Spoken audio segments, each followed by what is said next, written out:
আসসালামু আলাইকুম।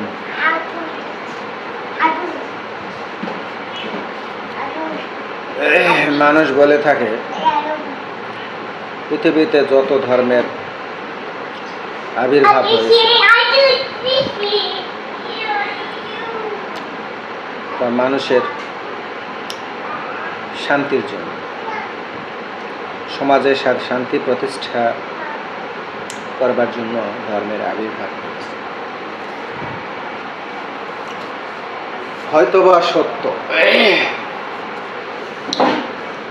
কথাটা হয়তোবা সত্য, কিন্তু আমরা বাস্তবতা কি দেখতে পাচ্ছি? আমরা বাস্তবে দেখতে পাচ্ছি পৃথিবীর সমস্ত অশান্তির মূলে এই ধর্মই রয়েছে। তো আগে মনে করতাম যে মুসলমানরাই বুঝি ধর্ম নিয়ে গোলামি করে, জঙ্গিবাদ, সন্ত্রাস এগুলো মুসলমানদের মধ্যেই বেশি। কিন্তু এখন তো দেখতেছি ভারতে উগ্রবাদ, হিন্দুত্ববাদী জাতীয়তাবোধ ইত্যাদি ব্যাপারে তারা পৃথিবীর 1 নম্বর সন্ত্রাসী, রাষ্ট্রীয়ভাবে, সরকারিভাবে। আরও বেশি একটু চিন্তা ভাবনা যখন করলাম যে ধর্ম আর কোথায় কোথায় সমস্যা করছে, অনেক জায়গাতেই সেটা দেখতে পেলাম। সিরিয়া, মধ্যপ্রাচ্য, শিয়া সুন্নি, ইরান এবং মধ্যপ্রাচ্যের মাঝে যে মানসিক বৈষম্য, মানসিক দূরত্ব, এগুলি সব ধর্মীয় অশান্তি, এবং সেই কারণেই মানুষের হতাহতের ঘটনা ঘটছে। এখন আজকে যেটা আমি একটু গবেষণা করলাম বা পড়াশোনা করে দেখলাম যে ফিলিস্তিন গণহত্যার কারণটা কি, গাজা গণহত্যার কারণটা কি?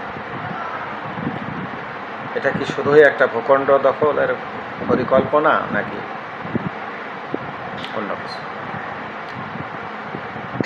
সেটাও দেখলাম যে সেখানেও এই ধর্ম, কি ধর্ম? ইহুদি ধর্ম। আমরা বিশ্বাস করি যে সৃষ্টিকর্তার তরফ থেকে যে সমস্ত কিতাব এসেছিল তার মধ্যে প্রসিদ্ধ কিতাব হচ্ছে তাওরাত, জাবুর, ইনজিল, কোরআন। তো জাবুর এসেছিল হযরত দাউদ আলাইহিস সালামের উপরে। সেই দাউদ আলাইহিস সালামের ছেলে সুলাইমান আলাইহিস সালাম, বিশ্বের সবচেয়ে ক্ষমতাধর বাদশাহ, সেই সুলাইমান আলাইহিস সালামকেই ইহুদিরা তাদের প্রথম পবিত্র পুরুষ মনে করে।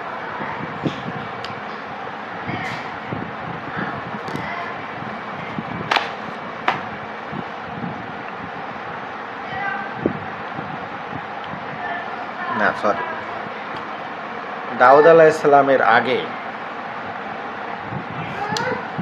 ইব্রাহিম আলাইহিস সালাম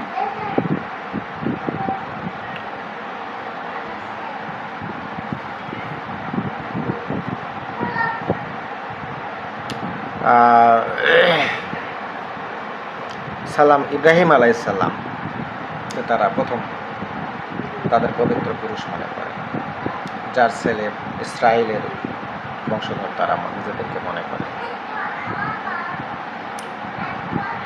এবং এই যে ফার্স্ট টেম্পল যেটা, সেটা নির্মাণ করেছিলেন হযরত সুলাইমান আলাইহিস সালাম, দাউদ আলাইহিস সালামের ছেলে হযরত সুলাইমান আলাইহিস সালাম, বিশ্বের 1 নম্বর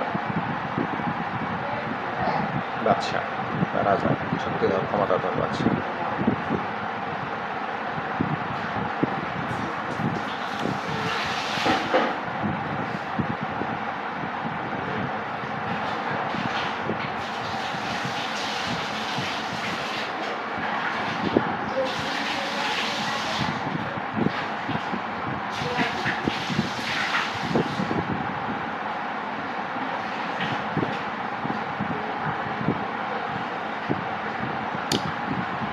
তো ইহুদিরা বিশ্বাস করে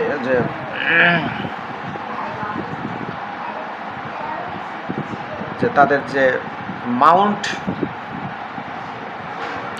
টেম্পল মাউন্ট সেটা তাদের প্রথম টেম্পল বা ফার্স্ট টেম্পল।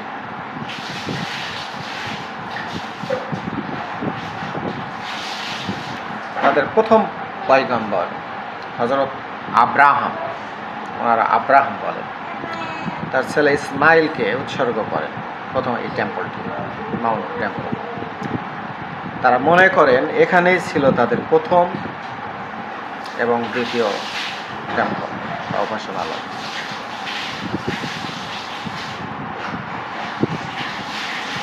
তারা মনে করেন 3000 বছর আগে রাজা সুলেমান প্রথম ওই যে টেম্পলটি নির্মাণ করেন। আর এই সুলেমান আলাইহিস সালামকে তারা জ্যাকব বলে ডাকেন, জ্যাকব।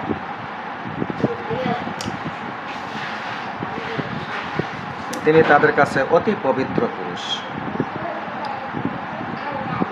কিন্তু এই টেম্পল বা এই পবিত্র ধর্মস্থান নির্মাণ করে রেখে যাওয়ার পরে ইরাকের ব্যাবিলনের শাসক বাদশাহ নাসর, বা যিনি ব্যাবিলনের সম্রাট নেবুজাদনেজার নামে পরিচিত, তিনি এই ফার্স্ট টেম্পলটাকে ধ্বংস করে দেন। কেন? ধর্ম স্থান বা তীর্থস্থান ভেঙে দিতে হবে কেন? তাহলে আজকে থেকে না, আজ থেকে 3000 বছর আগে থেকে শুরু হয়েছে ধর্ম হানা। খ্রিস্টপূর্ব 586 খ্রিস্টাব্দে, খ্রিস্টপূর্ব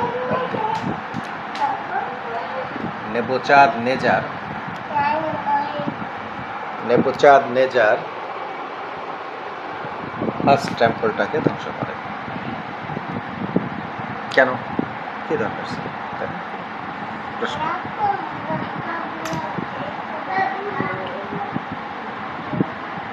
এবং জেরুজালেমের সমস্ত ইহুদিদেরকে বন্দী করে নিয়ে যান এবং দাস বানিয়ে দিলেন।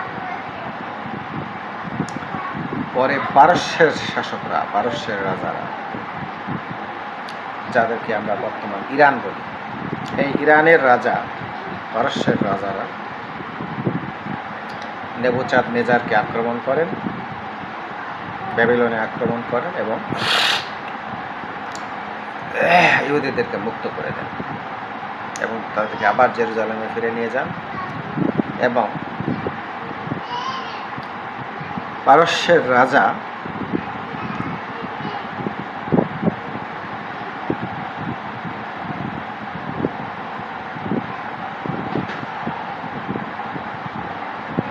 সাইরাস, সেই যে প্রথম যে টেম্পলটি ছিল বা পবিত্র স্থানটি ছিল, সেইখানে দ্বিতীয় আরেকটি টেম্পল বানিয়ে দেন বা পবিত্র স্থান বানিয়ে দেন, তীর্থস্থান বানিয়ে দেন।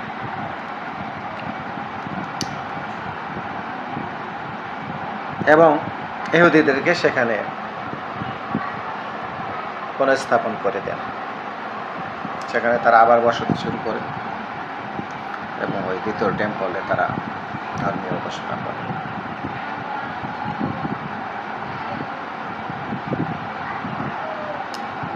পরবর্তীতে আবার রোমানরা এই জেরুজালেম আক্রমণ করে এবং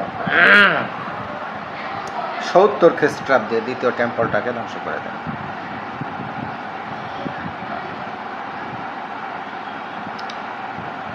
কিন্তু সেই থেকে আজ পর্যন্ত ইহুদিরা মনে মনে কল্পনা করে আছে যে তারা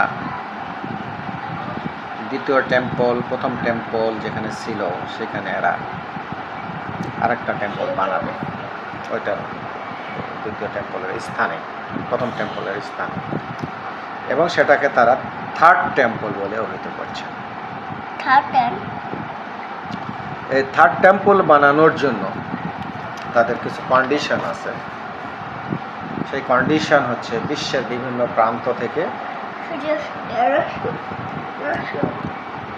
প্রথমে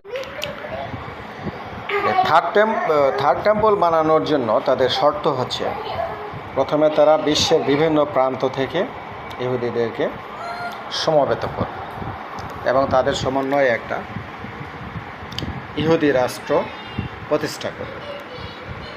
এবং 3 নম্বর কাজ, সেই লোকজনের সমন্বয়ে তারা একটা টেম্পল স্থাপন করবে। এবং তারা মনে করে ফার্স্ট টেম্পল এবং সেকেন্ড টেম্পল সম্ভবত আল আকসা মসজিদের ভিতরেই ছিল।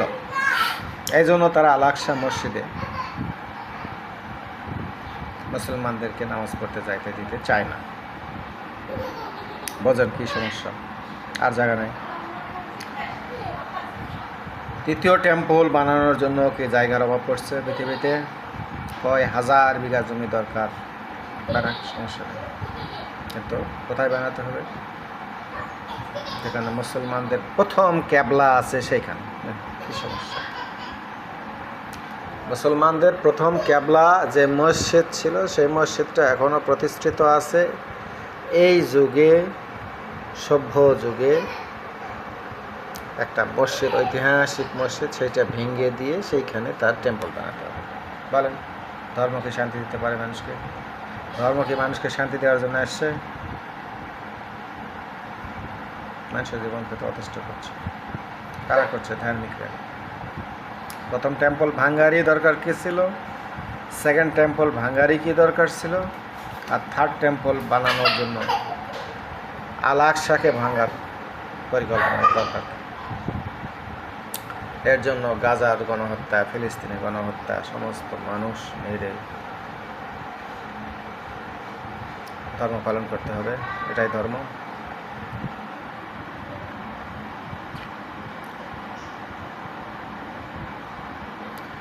আল আকসা মসজিদ যে বাউন্ডারি আছে, সেই বাউন্ডারির 4 দেওয়ালের ভিতরে আছে কিবলি মসজিদ,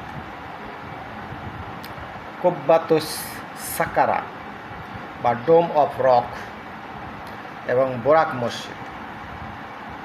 এই 3টি মসজিদের সমন্বয়ে আল আকসা মসজিদ। তো ইহুদিদের ধারণা ডোম অফ রক তাদের ফার্স্ট টেম্পল বা সেকেন্ড টেম্পল বা থার্ড টেম্পলের জন্য মনোনীত স্থান। এই জন্য তারা কি করতে চায়? তারা ডোম অফ রক মসজিদটাকে ভেঙে দিতে চায়, দিয়ে সেখানে তারা থার্ড টেম্পল বানাবে। তাহলে যারা মসজিদের অনুসারী, মসজিদে গিয়ে ইবাদত করার পক্ষপাতী, তারা কি সেটা মেনে নেবে? নেবে না, যুদ্ধ হবে। আর ওরা বলছে যে আমাদের প্রথম টেম্পল বা ফার্স্ট টেম্পল, সেকেন্ড টেম্পল আমাদের ইব্রাহিম ছেলে বনি ইসরায়েলের বংশধর আমরা, উনি এইখানেই এসেছিলেন পবিত্র স্থানে প্রার্থনা করার জন্য, ইবাদত করার জন্য। এটা হযরত সুলাইমান আলাইহিস সালাম বা তারা জ্যাকব বলে, তার তৈরি প্রথম মসজিদ, প্রথম তীর্থস্থান। কাজেই এইখানেই আমাদেরকে থার্ড টেম্পল বানাতে হবে। তাহলে সমাধানটা কি? ফিলিস্তিনের গণহত্যা তো আমরা দেখতেছি, কারণ তো এটা। এর সমাধানটা কি? সারা বিশ্ব থেকে ইহুদিদেরকে এনে জমা করতে হবে। বর্তমান সভ্যতা থেকে এটাকে সাপোর্ট করে, তাদের সমন্বয়ে একটা জায়নবাদী রাষ্ট্র বানাতে হবে। বর্তমান সভ্যতাটাকে এটাকে সাপোর্ট করে এবং সেই সমস্ত মানুষের জন্য একটা যুগ যুগ হাজার বছরের পুরাতন মসজিদুল আকসাকে ভেঙে দিয়ে, অর্থাৎ ডোম অফ দ্য রক বা কুব্বাতুস সাকারা, এটা ঐতিহাসিক মসজিদ, এটাকে ভেঙে দিয়ে সেখানে টেম্পল বানাতে হবে, আর জায়গা নেই। তাহলে ধর্ম কি মানুষকে শান্তি দিচ্ছে? এত রক্তারক্তির প্রশ্ন। যার ক্ষমতা বেশি সে বাধা দিবে, যার ক্ষমতা নাই সে মরবে এবং মাথা নিচু করে চুপ করে থাকবে। কিন্তু কেউ কি চুপ করতে থাকবে? আপনার বাড়ি ঘর যদি আমি ভেঙে দিবার যায়, আপনি চুপ করে থাকবেন? ফিলিস্তিনের মানুষ কি চুপ করে থাকবে? তাদের মসজিদ ভেঙে দিবে। সমাধানটা কি? ওরা তো ভাবছে যে আমাদেরকে এখানে ইহুদিদেরকে জড়ো করতে হবে, তওরাতে আছে, তাদের ধর্মগ্রন্থে আছে, এখানে ইহুদিদেরকে দিয়ে একটা রাষ্ট্র বানাতে হবে, আরও ঘনবসতি স্থাপন করতে হবে, এবং তাদের জন্যই একটা টেম্পলও থাকবে। বলে এই সমস্ত কর্মকাণ্ডগুলোই মানুষের জীবনকে অতিষ্ঠ করবার জন্য যথেষ্ট। শুধু এতটুকু বানানোর পরিকল্পনা করে চুপ করে থাকলে হতো। যে টেম্পলটা তারা বানাবে সেটার নকশা অলরেডি তারা রেডি করে ফেলছে, এবং সেই নকশা আল-আকসার একটা বাড়ির পাশে, আল-আকসার পাশে একটা বাড়ির ছাদে সেটার একটা নকশা বানিয়ে সাজিয়ে রাখা হয়েছে।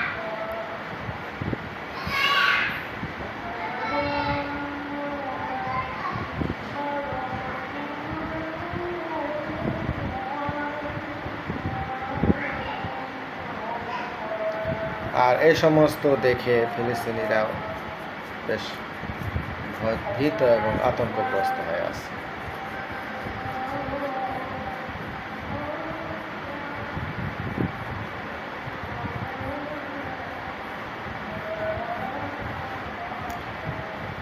আর ওরাদের থার্ড টেম্পল বানানোর পরিকল্পনা প্রায় শেষ করে ফেলছে। এখন তাদের দরকার একটা লাল গরু। তাদের গ্রন্থ মতে নিখুঁত লাল গরু একটা, যাকে দিয়ে কোনো কাজ করানো হয়, এমন একটা অল্প বয়সী গরু তাদের দরকার। সেটা পেয়ে গেলে সেটাকে তারা জবাই দিবে, দিয়ে পুড়ে ফেলে সেটার ভস্য পানির সাথে মিশাবে, ছাই পানির সাথে মিশাবে, এবং সেই পানি পাইপ লাইনে করে ওই যে ইহুদি বসতি করে উঠবে, সেখানে বসতি গড়ে তুলছে, অবৈধ বসতি স্থাপন করাচ্ছে। এই সমস্ত ইহুদিদের বাড়িতে তারা এই পানি পাইপ লাইনের মধ্যে দিয়ে সাপ্লাই করে, এবং সবার ঘরে ঘরে পানি পৌঁছানোর পরে সবাই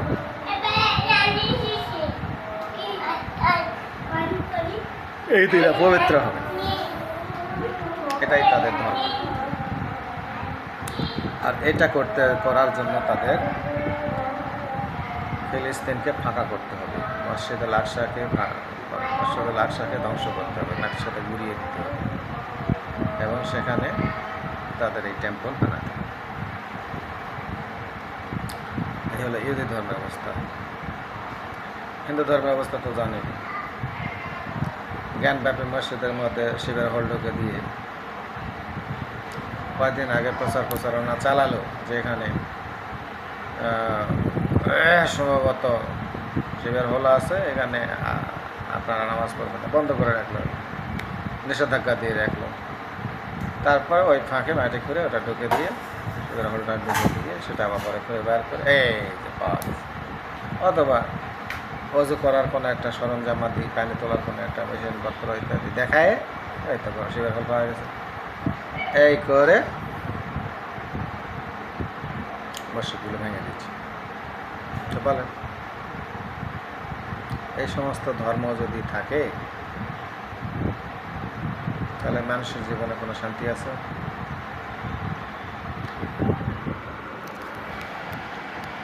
আপনি একটা জিনিস বিশ্বাস করেন যে এটা আমার মসজিদ, এখানে গিয়ে আমি সালাত আদায় করব, এখানে বসে একটু কোরআন তেলাওয়াত করব, এখানে বসে ধর্মের দুটা কথা শুনবো, এখানে বসে ধর্ম পালন করব। আরেকজন এসে কয় যে আমি এটা এখন ভাঙবো, কেমন লাগবে? খারাপ লাগবে না? অন্য ধর্মের বেলাও তাই। তাহলে যেটা প্রতিষ্ঠিত আছে এই সভ্যজীবী, সেটা কোনো এক সময় অন্য কিছু ছিল, এই অজুহাতে ভাঙা যায়?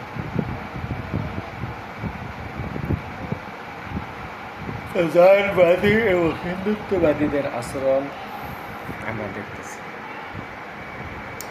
এদের কাছে মানুষের জীবনের কোনো মূল্য নেই।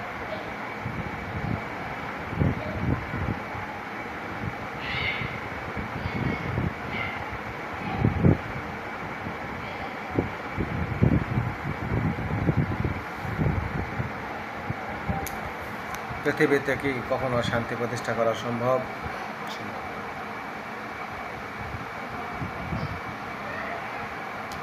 এটা তো কখনো ভাবে বিশ্বাস করা যায় না যে ধর্মগ্রন্থে লেখা আছে এই মসজিদের এখানেই মন্দির আছে, তাদের সেইখানে তাদের মন্দির বানাতে হবে, এরকম কোনো আগে ধর্মগ্রন্থে লেখা থাকে? আছে না?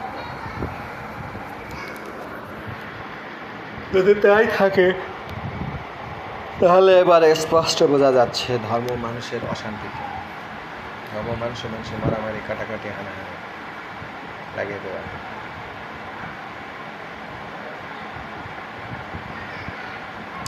তাছাড়া একটা প্রতিষ্ঠিত মসজিদ যেখানে এখনো মানুষ নামাজ পড়ছে, এখনো মানুষ ইবাদত করছে, মানুষের জীবনের কোনো দাম নেই, মানুষকে মেরে ফেলে দেওয়া হচ্ছে হাজারে হাজারে লাখের কাছে দিয়ে ময়দান ফাঁকা করে সেখানে ইহুদি বসতি স্থাপন করে সেখানে একটা লাল গরু আনে জবাই করে তার ছাই পানির সাথে মিশিয়ে পাইপ লাইন যোগে ইহুদি বসতি স্থাপনকারীদের বাড়ি ঘরে ঘরে পৌঁছে দিয়ে সমস্ত ইহুদিকে পবিত্র করে একটা গ্রেটার ইসরায়েল বানানোর পরিকল্পনা তাদের মাথায় কয়েক হাজার বছর ধরে আছে বলে তারা বলছে। তাহলে শান্তি কীভাবে আসবে? আসবে না তো, মারামারি কাটাকাটি হবে, লেগেই থাকবে, তাহলে শান্তি করতে গেলে মানুষের নীতি নৈতিকতা বা অন্য কোনো কারণে একজন একজনের সাথে গণ্ডগোল হয়, সেটা ভিন্ন জিনিস। কিন্তু ধর্মগ্রন্থে আছে সেই অজুহাতে আরেকজনের প্রতিষ্ঠিত ধর্মস্থান, যেটা প্রথম কেবলাও ছিল এত পবিত্র স্থান, সেইখানে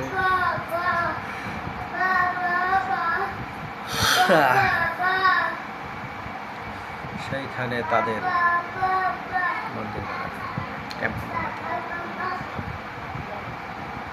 আমি তো মনে করি একটা ভালো জায়গা দেখে তারা তাদের টেম্পলটা বানিয়ে নিতে পারে। একটা প্রতিষ্ঠিত জিনিস, মুসলমানদের প্রথম কেবলা 2000 বছর আগে যা তৈরি করা হয়ে গেছে, সেটাকে ভেঙে দিয়ে আরেকটা কিছু তৈরি করা মোটামুটি। এভাবেই যদি চলতে থাকে বিশ্বজুড়ে ধর্মের কারণে হানাহানি, কাটাকাটি, মারামারি ধর্মীয় কারণে লেগেই থাকবে এবং এতে কোনো পরিত্রাণে আসে না।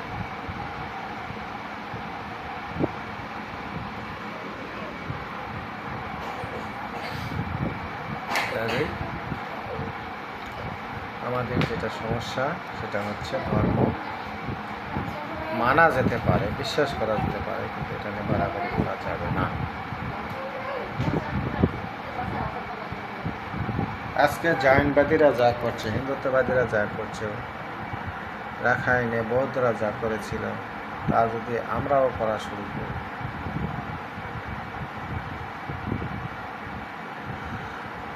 তাহলে বিশ্বে এক ভয়াবহ অস্থিরতা সৃষ্টি হবে, বিশ্ব বসবাসের অযোগ্য হয়। এত কিছু উঠেছে, ফিলিস্তিনের মানুষের জীবনে কোনো মূল্য নেই। তারা আজকে সকালে বেঁচে আছে দুপুর পর্যন্ত রাজনীতি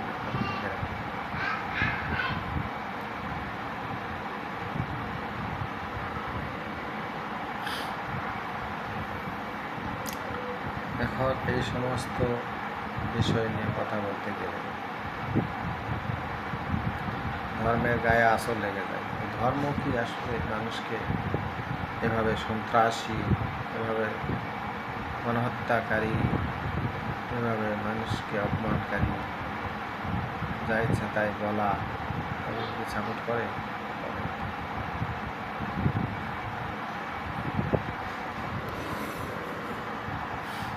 কাজেই যদি আমরা ভদ্র হতে না পারি, যদি আমরা সহনশীল হয়ে ধর্ম পালন করতে না পারি, তাহলে এই ধর্মের কারণে বিশ্বের সমস্ত অশান্তির সূচনা হবে।